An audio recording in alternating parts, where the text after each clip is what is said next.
বিলাসীপাৰা চোৰাং কাঠৰ ৰমৰমীয়া ব্যৱসায় বিৰুদ্ধে তীব্ৰ অভিযান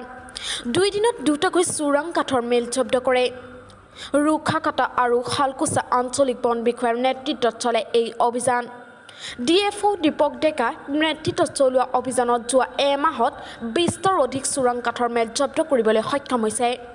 আজি বিলাসীপাৰা হগুনমাৰী চতুৰ্থ খণ্ড গাঁৱত গোপন সূত্ৰৰ ভিত্তিত চলোৱা যৌথ অভিযানত চোৰাং কাঠৰ মিল জব্দ কৰে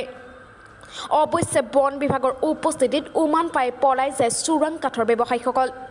বিলাসীপাৰাৰ পৰা আব্দুল বাটেনৰ ৰিপৰ্ট এনি ফোৰ্ট পিলাৰ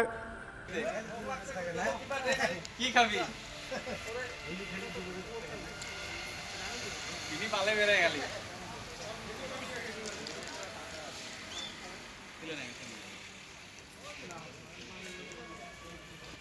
ধুবুৰী বন সংমণ্ডল বিষয়া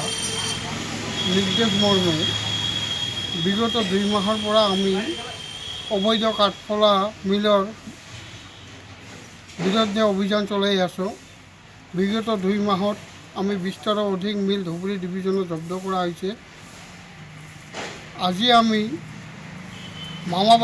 মামাবাজাৰ অঞ্চলৰ হগুনমাৰী পাটঘৰত এটা অবৈধ কাঠফলা মিল জব্দ কৰি ঢকাখাটা খণ্ড বন বিষয়াৰ কাৰ্যালয়লৈ লৈ আহোঁ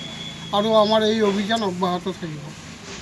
মানুহ বা কাঠ দিব পাইছে নেকি না মানুহ আৰু কাঠ একো পোৱা নাই আমি